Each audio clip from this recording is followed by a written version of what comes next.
Je poursuis ma série sur la guérison divine et nous allons parler ici de l'importance de nous décharger sur le Seigneur de tous nos soucis de santé. Et c'est hyper puissant. Et recevoir la guérison divine, eh bien, suivra de près notre capacité à nous décharger sur le Seigneur de tous nos soucis. Pierre, écrivant sous l'onction, sous l'inspiration du Saint-Esprit, dit « Déchargez-vous sur lui de tous vos soucis, car lui-même prend soin de vous. » Donc il y a une promesse, le Seigneur souhaite prendre soin de nous, mais il y a une condition, celle de nous décharger au préalable sur lui de tous nos soucis. Et l'une des raisons pour laquelle certaines personnes ne parviennent pas à voir Dieu agir, ça peut être dans le domaine de la santé ou dans n'importe quel autre problème, eh bien c'est qu'ils portent encore la charge. Mais si vous portez la charge, comment Dieu peut-il s'en occuper? Comment Dieu peut-il s'occuper de quelque chose que vous refusez de lui donner? D'autre part, le fait de porter une charge, eh bien, est contraire à la foi. On ne peut pas être à la fois dans une perspective de soucis, d'anxiété, d'inquiétude et dans une perspective de foi. C'est l'un ou l'autre. Hein, Jésus a bien dit qu'il te soit fait selon ta foi. Mais si vous n'êtes pas dans une perspective, dans une attitude de foi, eh bien, Dieu ne peut pas intervenir. Hein? Alors j'écoutais le témoignage un jour d'un homme qui, lorsqu'il était ado, eh bien, souffrait d'une malformation cardiaque. Il était alité, il pouvait à peine bouger. Et c'est dans son alitement, en fait, qu'il a découvert que Dieu voulait guérir ses maladies. Et un jour, il est tombé sur le verset qui dit « Déchargez-vous sur lui de tous vos soucis ». Mais seulement, c'était un problème pour lui. Il ne parvenait pas à obéir, mais il sentait dans son cœur que sa guérison était connectée à son obéissance à ce verset biblique. Et il a un petit peu tardé à obéir, mais finalement, un jour, il s'est dit, à partir de maintenant, je vais me décharger sur le Seigneur de ce souci que j'ai. Et ce qui se passait, c'est que parfois, il avait des crises de spasmes, il ne pouvait pas contrôler son corps, il se mettait à s'agiter de toutes parts, mais il s'est déchargé sur le Seigneur. Lorsqu'il avait ces crises, eh bien, il se laissait aller, il cessait de résister. Hein. Et finalement, eh bien, quelques mois plus tard, il est parvenu à recevoir sa guérison. Alors, c'est pas la seule chose au détour duquel le Seigneur l'attendait pour lui donner sa guérison, mais c'était l'une des étapes. Et l'une des raisons pour laquelle eh bien des gens ne parviennent pas à être guéris, c'est tout simplement qu'ils portent le fardeau de leur maladie. Ils vivent avec un épais nuage noir, ils sont très anxieux, très stressés, très préoccupés, ils en parlent tout le temps, ils nourrissent énormément d'anxiété par rapport à ça, de stress. Ils y pensent continuellement, c'est quelque chose qui les consume de l'intérieur et ils ne vivent pas dans le repos de la foi. Alors je ne dis pas que lorsque nous nous déchargeons sur le Seigneur de tous nos soucis, tout va aller dans le meilleur des mondes, mais en tout cas, on sera déjà dans une meilleure attitude que si nous n'avions pas fait cela. Hein? Jésus a dit « Venez à moi, vous tous qui êtes chargés, vous tous qui êtes fatigués et chargés, et je vous accorderai du repos. » Donc Jésus est celui qui veut porter notre charge. Et il y a des gens qui croulent sous un poids énorme, leur guérison, enfin leur santé, leur maladie les tue complètement intérieurement, quoi. Et on ne peut pas être à la fois dans une démarche de foi, une démarche d'anxiété, de stress, de peur. Parce que tout ça, cela relève de la crainte. Dieu honore la foi, mais Dieu n'honore pas la crainte, l'anxiété. Parce qu'en fin de compte, quelque part, c'est que nous ne nous reposons pas pleinement sur lui. Hein. Moi, j'ai vécu ça tellement de fois dans ma vie. Hein. Je me rappelle, il y a quelques années, enfin, il y a même très longtemps d'ailleurs, lorsque je faisais une école biblique, on retapait un camion destiné à l'évangélisation. En fait, il y avait un des côtés du camion qui pouvait se rabattre et on pouvait en faire une estrade. Et donc, moi, je ponçais le camion, je jetais toutes les traces de peinture à l'aide d'une machine électrique. Et donc, j'avais des lunettes pour ça. Mais à un moment, j'ai retiré mes lunettes et j'ai continué à poncer. Finalement, il y a un éclat de métal qui m'est rentré dans l'œil. Alors, je n'en ai pas pris conscience tout de suite, hein. Mais le lendemain, en allant travailler, eh bien, j'ai eu une gêne dans l'œil.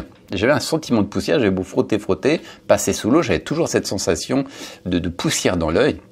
Et puis j'arrive chez moi, je me regarde plus près dans le glace et j'ai vu un éclat de métal dans l'œil. Et là, je me suis mis à paniquer, à stresser, à suer à grosses gouttes. Je m'imaginais déjà aveugle ou subir une lourde opération, bref. Et là, je me suis dit, oh, non, je refuse de m'inquiéter. Seigneur, je me décharge sur toi de tous mes soucis. Je te dépose à la croix, Seigneur. Je te remets, Père, ce problème que j'ai dans l'œil et je crois que tout va rentrer dans l'œil. Et j'ai vraiment pris position et j'ai refusé de m'inquiéter. Je me suis complètement déchargé sur le Seigneur. J'ai appelé le CHU, le centre hôpital universitaire. Ils m'ont dit de venir à un service spécial. Je m'y suis rendu, j'ai même pas patienté. Je suis rentré directement dans la salle.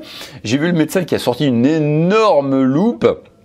Je devais avoir un œil énorme de son côté. Il a sorti 2 longues pinces métalliques. Il a commencé à me trifouiller dans l'œil. Et tout de suite après, vraiment quelques secondes plus tard, je l'ai vu reposer ses pinces, retirer sa loupe et partir. Je ne sais pas ce qu'il est parti faire. Il est resté un petit moment. Puis au bout d'un moment, ne le voyant pas revenir, ne pas intervenir sur mon œil, je lui ai dit, mais monsieur, quand est-ce que vous allez faire quelque chose?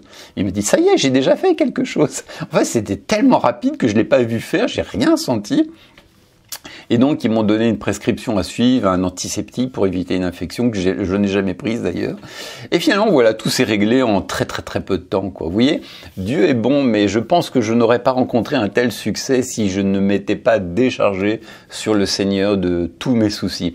Les gens sont comme consumés par leurs problèmes, par leurs maladies, ils y pensent, c'est quelque chose qui les tue à petit feu. Non, le Seigneur nous invite à nous décharger sur lui de cette maladie qui nous préoccupe tant. Et lorsque le Seigneur nous dit de nous décharger sur lui de tous nos soucis, c'est pas seulement la maladie en elle-même, mais ça peut être aussi tout ce qui gravite autour. Lorsque l'on passe par la maladie, eh bien on peut nourrir de l'anxiété, de la crainte, de la culpabilité. On peut se culpabiliser de ne pas avoir suffisamment de foi, de ne pas être suffisamment spirituel, parce qu'on se dit si on a toujours des symptômes, c'est qu'on n'a pas assez la foi, c'est qu'on n'a pas assez bien cru, c'est qu'on n'a pas assez confessé, c'est qu'on n'a pas assez prié, c'est qu'on n'a pas fait. Et on vit avec une culpabilité profonde, on se fait beaucoup de violence, on se fait de l'autosuggestion, on se retourne contre soi-même pour avoir plus de foi. Tout ça, ça génère beaucoup d'anxiété, beaucoup de foi. Est-ce que je vais être suffisamment spirituel pour recevoir la guérison? Est-ce que je vais savoir bien faire, bien m'y prendre? Et tout ça, ça génère de l'anxiété, de la crainte. Mais ça aussi, nous devons entièrement nous décharger sur lui de ce souci de ne pas être assez spirituel, suffisamment saint, de ne pas avoir assez de foi. Non, je refuse de m'inquiéter. Je refuse de m'inquiéter au sujet de ma foi. Je refuse de me culpabiliser, de ne pas suffisamment bien faire. Non, je refuse. Et je reste dans la paix, Seigneur, je vis dans ta paix, Seigneur. C'est plus mon problème, cette histoire de foi, de guérison. C'est ton problème, Seigneur. Il y a quelques années aussi, il n'y a pas quelques années, il y a quelques mois, j'écoutais le témoignage d'un homme qui avait eu un grave cancer autrefois et qui ne parvenait pas à être guéri. Il avait essayé toutes les méthodes, toutes ces techniques, tous les trucs qu'on lui avait dit de faire pour recevoir la guérison et aucune d'entre elles ne marchait. Et finalement, il en a eu marre et puis surtout, il s'est aperçu qu'en fin de compte, il était déjà guéri parce que la Bible dit que nous sommes guéris. Dès l'instant où vous avez pris autorité au nom de Jésus-Christ contre vos symptômes, que vous leur avez ordonné de partir, selon qu'il est écrit, si quelqu'un dit à cette montagne, ôte-toi de là et jette-toi dans la mer, eh bien, cette montagne lui obéira. Voilà, pareil, vous pouvez parler à vos symptômes et leur ordonner de partir au nom de Jésus-Christ et dire, Seigneur, maintenant, je reçois la bonne santé, je reçois la guérison et je confesse que tout dans mon corps retrouve une excellente santé. Et une fois que vous avez fait ça, si les symptômes sont toujours là, eh bien, c'est vrai qu'on peut être tenté de chercher une méthode, de dire pourquoi ça marche pas, pourquoi ceci, cela. Et lui, donc, il s'est aperçu qu'il était déjà guéri, qu'il avait déjà pris autorité contre les symptômes, il avait fait tout ce qu'il avait à faire, et puis il s'est dit, il n'y a plus rien d'autre à faire, c'est bon. Je considère qu'à partir de maintenant, je suis guéri. Parce que la Bible dit que Jésus s'est chargé de toutes mes maladies. Mais au bout de plusieurs mois, les symptômes étaient toujours là. Et il s'est dit, mais est-ce qu'il n'y a pas quelque chose qui m'empêche encore de recevoir la guérison? Et il s'est aperçu que son esprit était encore connecté à la possibilité qu'il devait faire quelque chose. Il avait dit, à partir de maintenant, je renonce à rechercher une méthode pour être guéri. Donc il avait vraiment pris position contre ça, mais il s'est aperçu qu'inconsciemment, il était encore un peu connecté à cette mentalité. Il se disait au fond de lui, est-ce qu'il n'y a pas encore un truc que je dois faire? Et quand il a pris conscience qu'il était encore connecté avec cette mentalité qui consiste à trouver une méthode, eh bien il a définitivement coupé tout lien, toute pensée. Il s'est dit non, il n'y a plus rien à faire. Je refuse même au fond de moi-même de chercher une nouvelle méthode pour être guéri. Et à partir de cet instant, eh bien, il a reçu ça. Les symptômes ont fini par disparaître. Et il a été entièrement guéri. Vous voyez, donc c'est quelqu'un qui générait au fond de lui encore un peu d'anxiété. Il ne s'était pas encore entièrement déchargé sur le Seigneur de tous ses soucis. Mes amis, nous devons apprendre à nous décharger sur le Seigneur de tous nos soucis de vie dans cette dimension de paix. Je ne dis pas que votre paix, votre joie de vie, votre bien-être intérieur vont être parfaits, parce que c'est vrai, on passe quand même par des moments difficiles, mais en tout cas, vous vous sentirez toujours mieux que si vous ne vous étiez pas déchargé sur le Seigneur de tous vos soucis. Dieu agit toujours dans le contexte de la foi. Aussi longtemps qu'il y aura de la crainte, eh bien Dieu ne pourra pas agir. Et nous devons veiller vraiment à ne pas laisser l'ennemi nous voler cette assurance, nous ramener dans le terrain de l'anxiété, de la crainte. Lisez ce verset. Soyez bien éveillés, lucides, car votre ennemi, le diable, rôde comme un lion rugissant, cherchant quelqu'un à dévorer. Résistez-lui en demeurant ferme dans la foi. Voyez ce que Pierre dit. Ça, c'est la suite du verset qu'on a cité au début de cette vidéo. Soyez bien éveillés, lucides. Ça veut dire connaissez votre adversaire et soyez vigilants à ses techniques, à ses mensonges, car votre ennemi, le diable, rôde comme un lion rugissant. Le diable rôde, cherchant qui va pouvoir dévorer. Ça ne veut pas dire qu'il va nous dévorer, mais il cherche quelqu'un qui se laissera dévorer. Nous pouvons ou non lui ouvrir une porte, lui donner accès. Donc Pierre dit, soyez vigilants, l'ennemi va essayer de vous voler votre victoire. Et comment peut-il nous voler notre victoire? Eh bien justement en cédant à la crainte, à l'anxiété. Il va chercher de nous amener à notre condition de stress d'autrefois. Il va nous chercher à nous amener à reprendre notre fardeau. Non, mais nous devons lui résister avec une foi ferme. Comment peut-on lui résister avec une foi ferme? En refusant ces intimidations, en refusant la tentation de reprendre notre anxiété précédente, de nous sentir préoccupés, comme consumés, totalement dévastés par nos situations.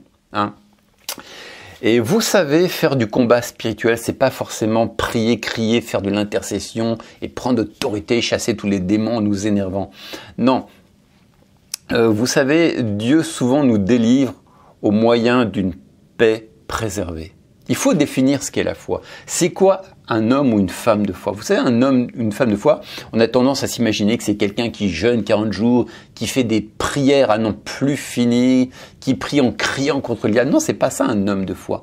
Un homme de foi, c'est quelqu'un aussi qui sait préserver sa paix. Et le Seigneur ne va pas toujours nous délivrer au moyen du combat spirituel, au sens classique du terme où on va crier. Non, le Seigneur va nous délivrer au moyen d'une foi préservée. Vous prenez par exemple Joseph, qui est passé par 13 ou 14 années de prison, qui était devenu esclave, il était accusé à tort, il a traversé toutes sortes de situations très compliquées, mais il n'a pas fait du combat spirituel, mais il a préservé sa paix. Dieu l'a délivré au moyen d'une paix préservée. Donc comment Dieu va-t-il nous préserver, nous guérir? Aussi au moyen d'une paix préservée. Donc travaillons dur à protéger notre paix. Seigneur, tu as toutes choses entre tes mains. Seigneur, ça y est, j'ai pris autorité contre les symptômes. Ça y est, j'ai reçu ma guérison. J'ai déclaré que Jésus-Christ s'était chargé de mes maladies. J'ai pris autorité, j'ai pris ma guérison, je l'ai saisie, j'ai confessé ma foi. Mais maintenant, ça y est, je considère qu'à partir de maintenant, je suis guéri, que je le vois ou que je ne le vois pas, je le sais, car la Bible le dit. Et je vais rester dans la paix maintenant. Je vais me reposer sur cette réalité spirituelle. Et je vais tout faire pour rester dans cette paix. Voilà, c'est tout ce que je voulais partager avec vous aujourd'hui. On va continuer, je vais aller un petit peu plus loin, toujours dans cette perspective, au fur et à mesure des vidéos suivantes. Ciao!